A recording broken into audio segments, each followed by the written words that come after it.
fue llevado hasta el extremo en directo, para deleite y mofa de un público que esperaba la siguiente humillación. Fue tanto el abuso que perdió la vida en vivo, sin poder soportarlo más. Jan Portmanov, conocido en redes por su faceta como streamer, se convirtió en protagonista de un trágico episodio que puso en el centro del debate la relación entre las plataformas digitales, la responsabilidad de sus usuarios y los límites del entretenimiento en vivo. Toda esta historia tiene lugar en Francia, donde su actividad en Kik y TikTok le habían permitido reunir a una comunidad considerable, más de 190.000 seguidores.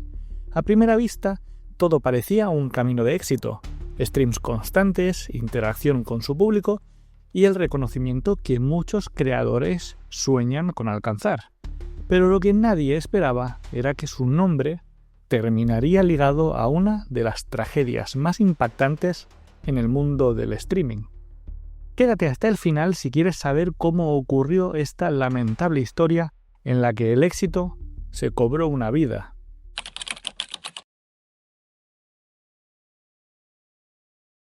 Jan Portmanov fue mucho más que la tragedia con la que terminó su historia. Para entender lo que pasó, hay que mirar hacia atrás, a los años en los que empezó a construirse su camino en el mundo digital.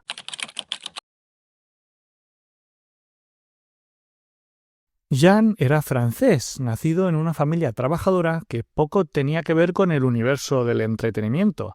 Desde muy joven se sintió atraído por la informática y los videojuegos, una pasión que lo acompañó en paralelo a sus trabajos más tradicionales.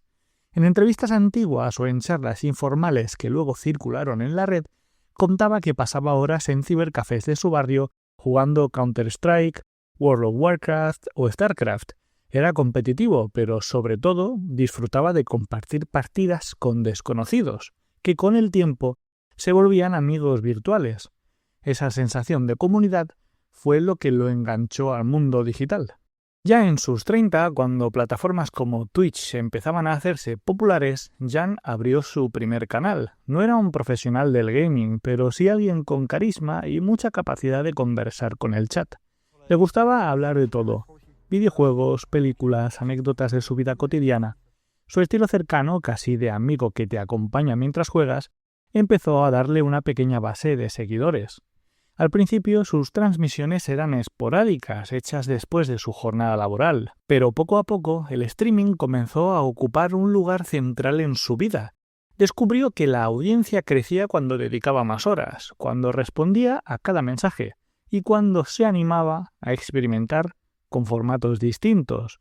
De esa forma pasó del gaming puro a los directos conocidos como In Real Life o IRL, donde mostraba su día a día. Cocinaba en vivo, salía a la calle con la cámara o se dejaba llevar por los retos que le proponía la misma audiencia. Ese cambio fue clave. Si bien el gaming era un nicho fuerte, la competencia era y es feroz. En cambio, los directos de IRL lo diferenciaban. Jan se mostraba auténtico, con sus defectos, con su humor ácido y también con su vulnerabilidad.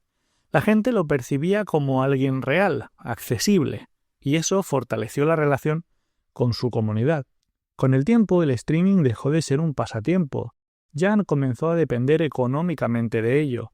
Entre donaciones, suscripciones y colaboraciones, llegó a cubrir gastos básicos y, según él mismo comentó en varias ocasiones, se convirtió en su principal fuente de ingresos. Esa transición, aunque parecía positiva, también lo dejó en una situación de fragilidad. Su estabilidad dependía directamente de mantener a la audiencia enganchada, contenta.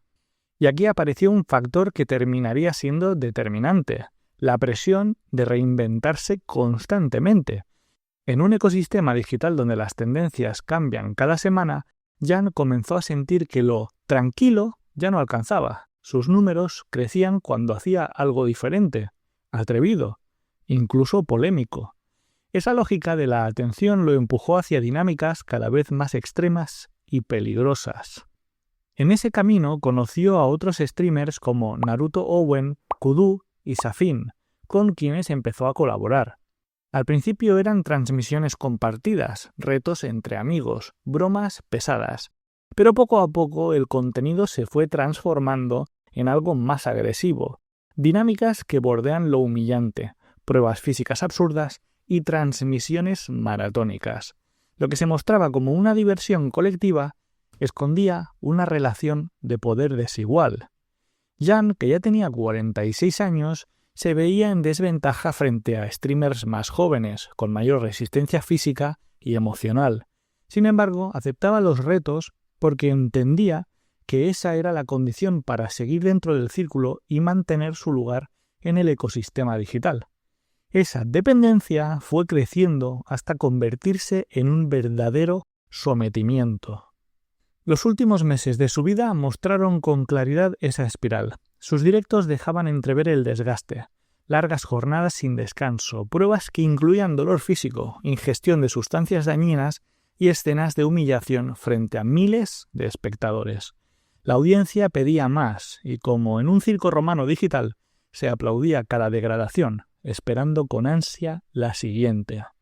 Lo más duro es que, detrás de la cámara, Jan no estaba de acuerdo con ese rol. En mensajes privados a su madre y amigos cercanos, admitía sentirse atrapado, agotado, sin salida. «Hola, mamá, ¿cómo estás? Estoy un poco atrapado en su juego de la muerte», en referencia a Owen. «Está yendo demasiado lejos. Me siento secuestrado por su concepto de mierda. Estoy harto. Quiero salir de aquí. El otro tipo no me deja. Me tiene encerrado». Un clip de antes de su muerte resurgió después de su fallecimiento. En él, Naruto pronuncia una frase contundente: «Que diga en cámara ahora mismo que si muere mañana en medio de un concierto es por su pésima salud y no por nosotros». Portmanov inicialmente se negó, pero Naruto insistió. «Estamos en medio de un concierto, te enojas y empiezas a gritar y te da un paro cardíaco. La gente se va a desquitar con nosotros cuando es por tus 46 años de miserable vida». Uno de los momentos más impactantes ocurrió previo a su fallecimiento, cuando durante una transmisión recibió una llamada en vivo de su madre. Ella, entre lágrimas, le pidió que abandonara todo, que se alejara de ese ambiente. Jan, presionado por la situación y por el público que lo observaba, eligió continuar. Esa escena reveló la dimensión del control emocional y económico que lo rodeaba.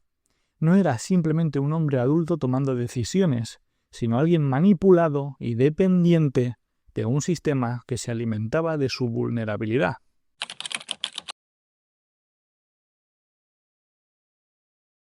Y en medio de todo esto surge la gran pregunta: ¿qué pasa con las plataformas? ¿Qué grado de responsabilidad tienen cuando un creador muere en medio de dinámicas de humillación transmitidas a miles de personas? Aquí es donde entra en juego la famosa discusión sobre la sección 230, muy mencionada en los comentarios de los espectadores. Y es importante aclarar qué significa eso. En Estados Unidos, este artículo protege a las plataformas digitales de ser responsables directos por lo que publican sus usuarios. Básicamente lo que dice es simple: si alguien sube contenido dañino o ilegal, la culpa recae sobre quien lo subió, no sobre la plataforma. Pero ojo, porque incluso en Estados Unidos esa protección tiene límites. No cubre delitos graves, ni casos de imprudencia temeraria, negligencia evidente o daño intencional.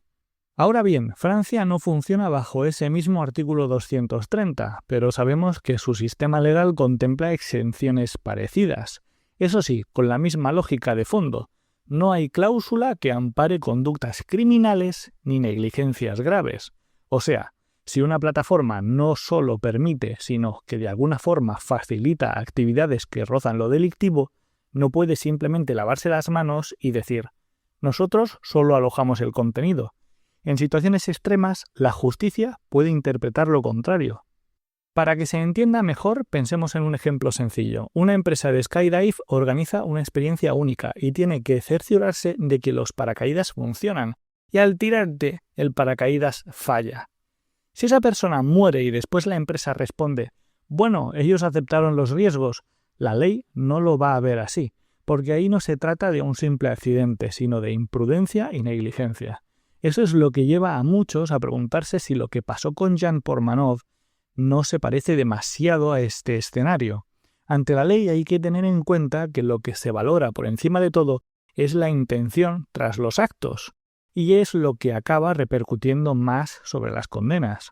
El caso de Jan es tan trágico como complejo. Todavía hay muchas incógnitas, pero lo que sí sabemos es que este joven influencer terminó envuelto en un tipo de contenido que lo empujaba a situaciones humillantes, duras y finalmente mortales. Todo bajo la presión de aquellos a los que llamaba amigos, productores y espectadores, que lo animaban a seguir delante porque generaba dinero, vistas y fama. Se dice que en algún momento Jan expresó que ya no quería continuar. La respuesta que recibió, un recordatorio brutal. Mira cuánto dinero estás ganando. Esa presión terminó llevándolo a un límite fatal.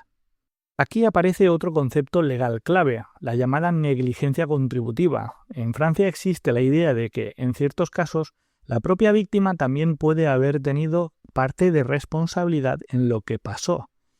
Esto no borra la responsabilidad de los demás, pero sí la matiza. Y en el caso de Jan, todavía no está claro hasta qué punto él eligió participar y hasta qué punto fue manipulado.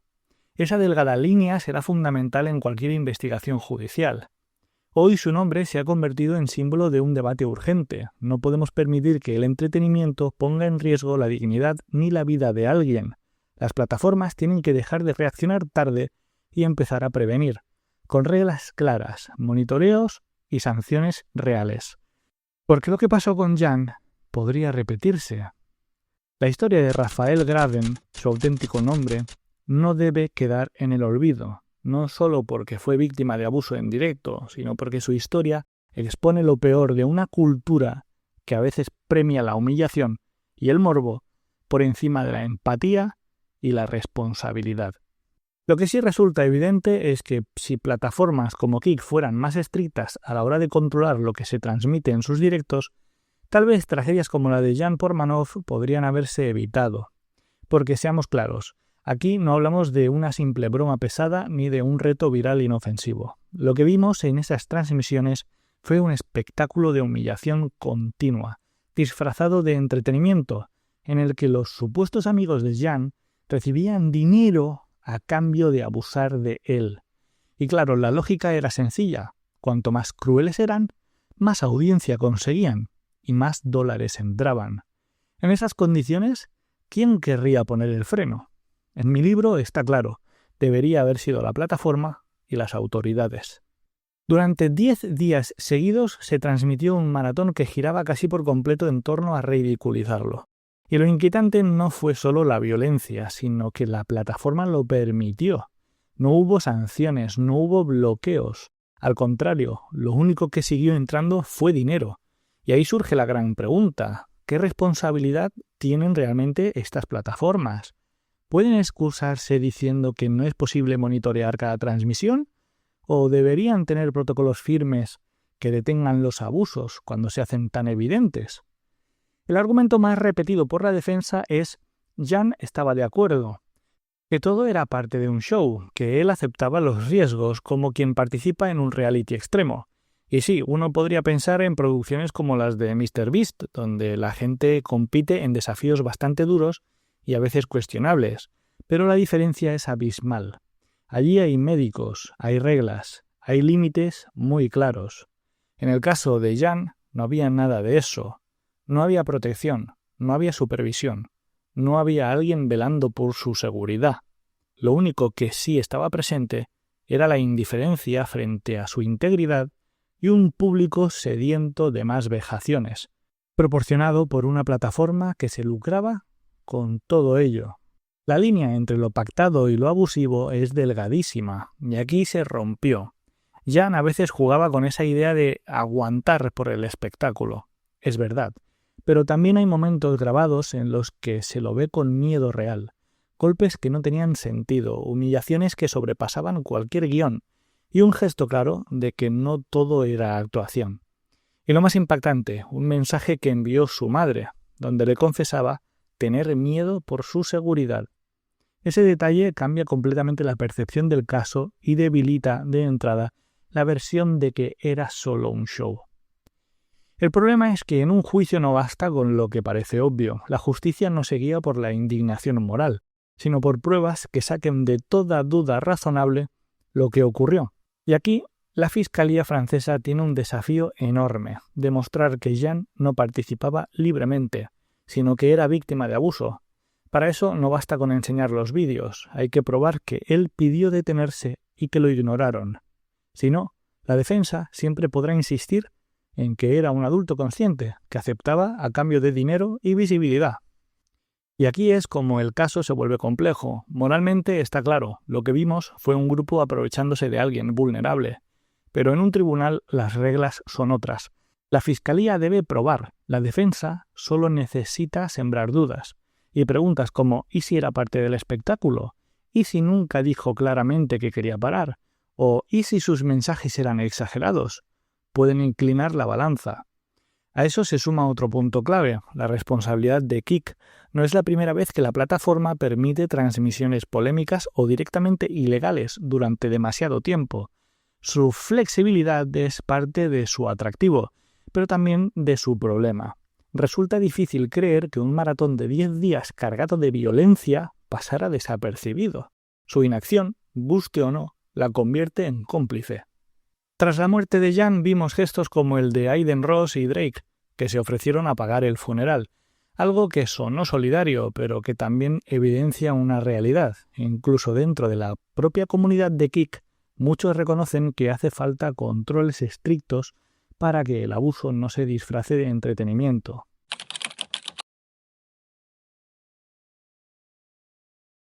La madrugada en que falleció, Jean llevaba horas expuesto a maltrato en directo. Cuando finalmente se quedó dormido frente a la cámara, nunca volvió a despertar. El informe médico inicial habló de un paro cardíaco, probablemente relacionado con la presión extrema y el desgaste físico acumulado. Pero lo más indignante fue la reacción de quienes estaban con él. En vez de asistirlo, lo abofetearon. Le arrojaron objetos, pensando que seguía siendo parte del espectáculo. Ese detalle resume la deshumanización absoluta que había alcanzado la situación.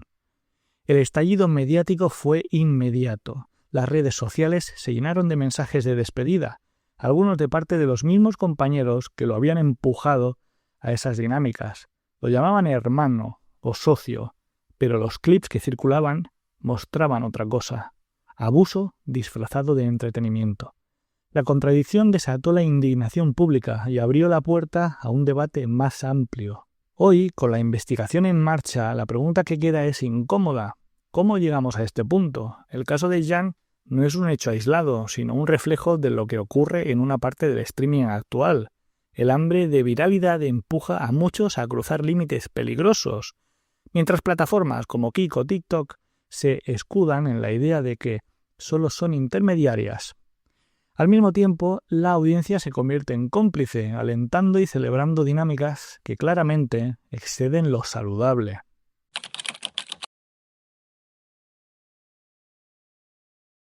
De cara al juicio, el foco se reducirá a dos grandes preguntas: ¿Jean participaba voluntariamente o estaba siendo manipulado? Y segundo, ¿hasta qué punto sus compañeros y la plataforma eran conscientes del riesgo? Porque, aunque como espectadores tengamos claro que aquello no era un espectáculo inocente, en la sala la pregunta siempre será: ¿cómo lo pruebas?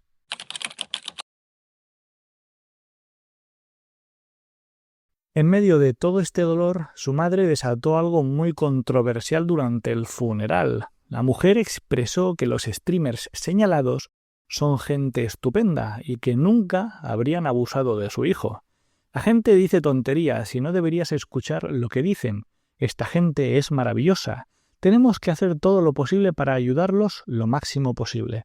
Son personas realmente maravillosas porque Jean pudo hacer con ellos muchas cosas. Tienen valores. JP pudo hacer cosas con ellos que no pudo hacer en casa. La declaración generó muchísimas reacciones en las redes, donde algunos usuarios la acusaron de haber sido presionada o sobornada, mientras otros mostraron incredulidad ante su defensa pública de los acusados, dada la evidencia pública. En definitiva, estamos frente a un caso que no solo expone los límites de la responsabilidad individual, sino también el papel de las plataformas digitales en proteger a sus usuarios. Un juicio que, sin dudas, marcará precedente. Pero, como en todo proceso judicial, el resultado dependerá menos de lo que pensamos como espectadores y más de lo que pueda demostrarse con pruebas sólidas. Sea como sea, esto ya se ha cobrado una vida, y conociendo cómo funciona el ser humano, me atrevo a pensar que no va a ser la única ni la última. Gracias por acompañarnos en la crónica del éxito y fallecimiento de Jan Portmanov. Dejaré que seas tú el que decida si fue manipulado para quedarse o se quedó por voluntad propia. Gracias por llegar hasta el final de este expediente de los archivos. Nos vemos en el siguiente. Lous fuera.